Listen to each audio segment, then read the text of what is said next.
Because I end up writing, or at least getting most of my info for any upcoming season as it is released, I actually had this kind of whole speech prepared about how this season was one that some studios checked out on because they were burnt out for one reason or another. Until, of course, it became quite obvious that this is not the case. Which is great, because talking about the upcoming anime seasons is one of the few things that I am usually optimistic about in my otherwise generally pessimistic mindset. Now, I could just tell you that the new shows coming out this season are going to be shit and then be pleasantly surprised later, but it would be rather sad to watch anime for a living if I went into a show and a season thinking that the whole thing was just going to be shit. So, optimism! Today we're going to be looking at 10 shows that I've picked out from the upcoming season that I am personally looking forward to. This is not meant to be an ultimate list of guaranteed good shows, just what I consider to be most likely good shows based on the little amount of information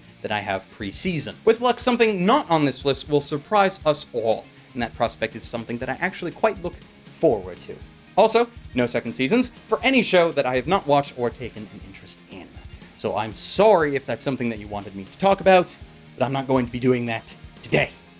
Anyway, based on little information and ranking them arbitrarily, I present my top 10 anticipated anime of fall 2016. Let's jam.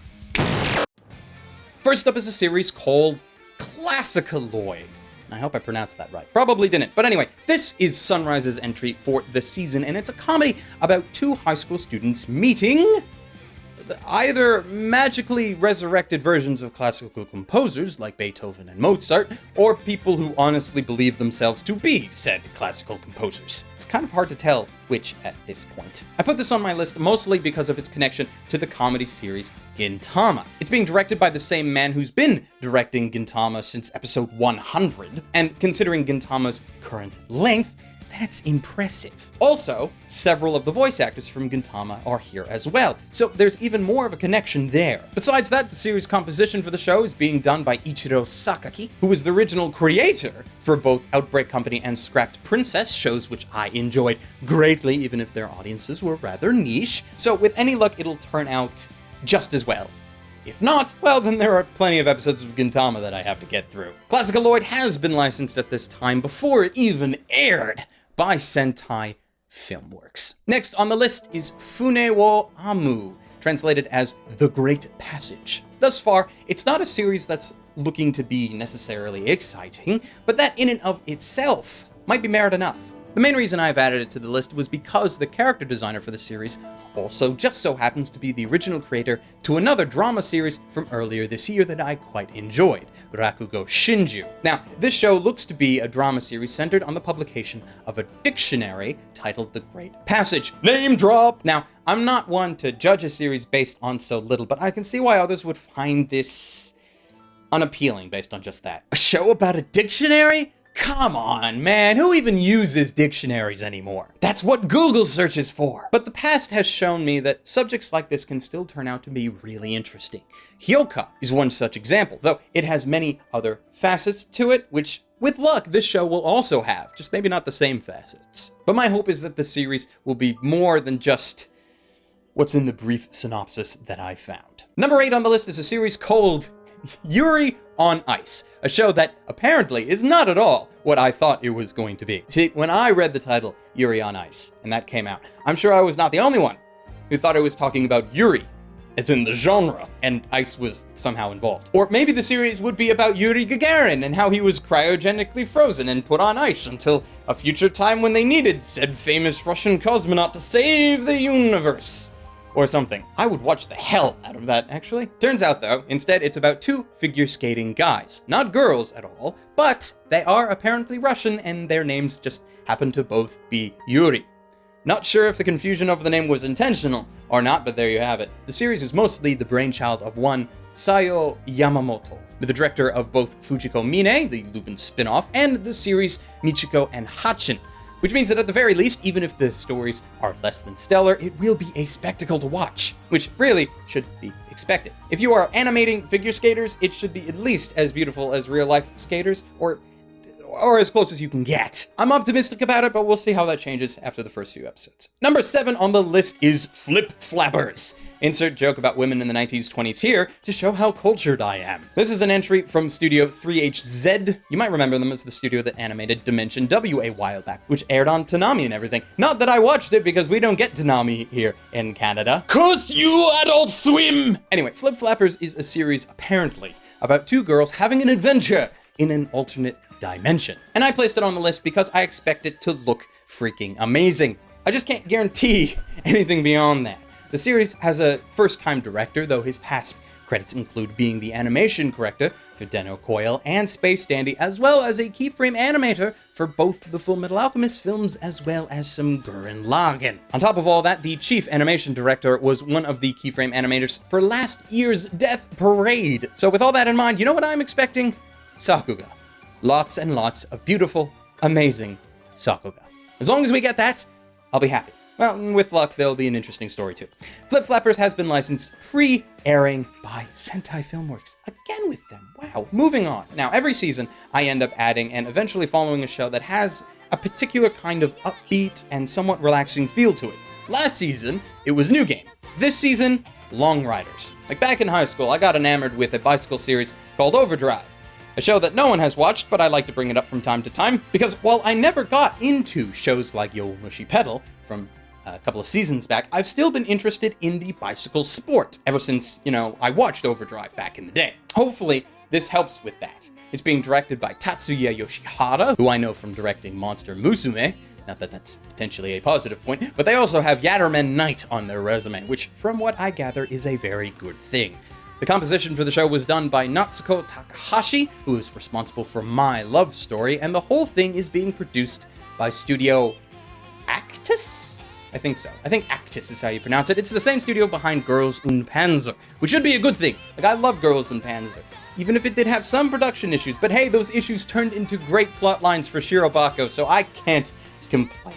I'm not expecting brilliance out of Long Riders, but I do hope for entertainment.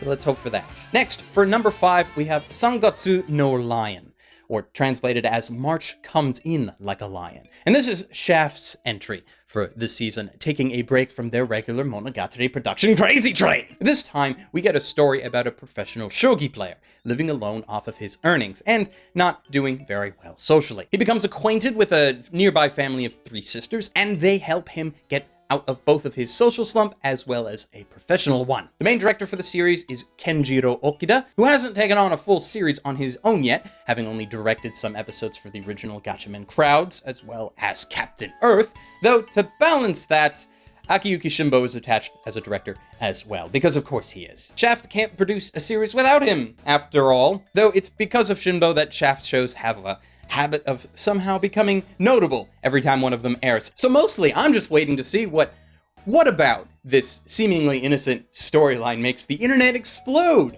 this time round. Number 4 is a show also already licensed by Sentai Filmworks. Man, you guys are coming in strong this season. Anyway, this show is called Matoi the Sacred Slayer. And let me start off by mentioning 2 reasons why this is here. First, it's being produced at White Fox. You might know them as the ones who produced ReZero this past season.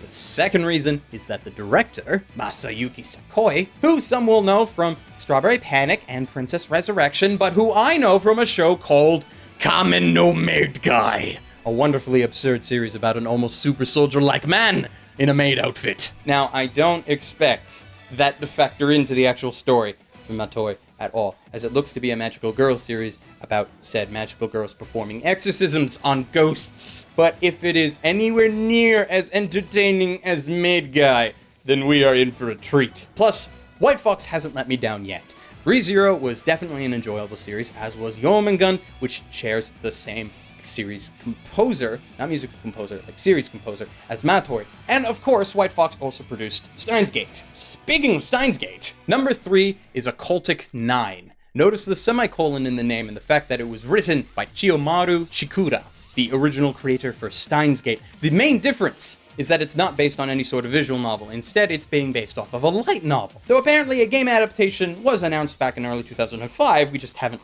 heard anything about that since. Anyway, the story apparently revolves around 9 peculiar individuals who are all tied together through an occult blog on the internet run by our main character. Beyond that, we know that small paranormal type events are occurring, which will build into a much larger threat for our heroes to deal with. And if its ties to Steins Gate wasn't a possible upside for you, then here's another big tie-in.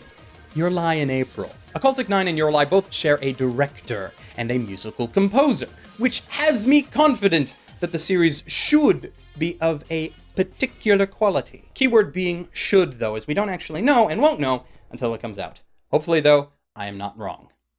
Hopefully. For number 2, like with the list that I did for this past summer, here are the things that you need to know about the anime Drifters. Its original creator is Kota Hirono, who is the creator of Hellsing, and it's being directed by Kenichi Suzuki, who is the director for the original season of JoJo's Bizarre Adventure, as well as Stardust Crusaders. But I am not going to go beyond that, because much like with Mob Psycho last season, I have a completely separate video, which I've already released, and you can just, go watch that. Which leaves number 1, Sound Euphonium Season 2. This is the only sequel on this list, mostly because I haven't watched many of the other shows that have second seasons coming out. Now, while I did a first reaction video for this first season of UFO back in the day, I never actually reviewed it.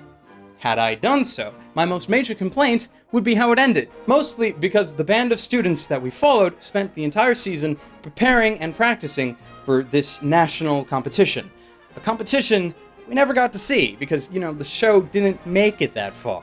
There was all this build-up, and then we never got to see the payoff. We got quite a few other good things, though, from the wonderful character stories that Kyoto Annie has been really good at, to a seriously well-animated smile. But the lack of a conclusive ending was my major sticking point. The hope is that the second season will solve that problem, though, of course, I am aware of the potential that it has to just make it worse, but not really ending the story this season either. I would think that they wouldn't need more than 24 episodes to tell the story in its entirety, but this is their story and they can tell it how they wish. With the original material actually finished, though, I would hope that we get to see an ending of some kind, but for all we know, Kyoto Animation will keep this particular moe train on the rails for a while longer. We will just have to see.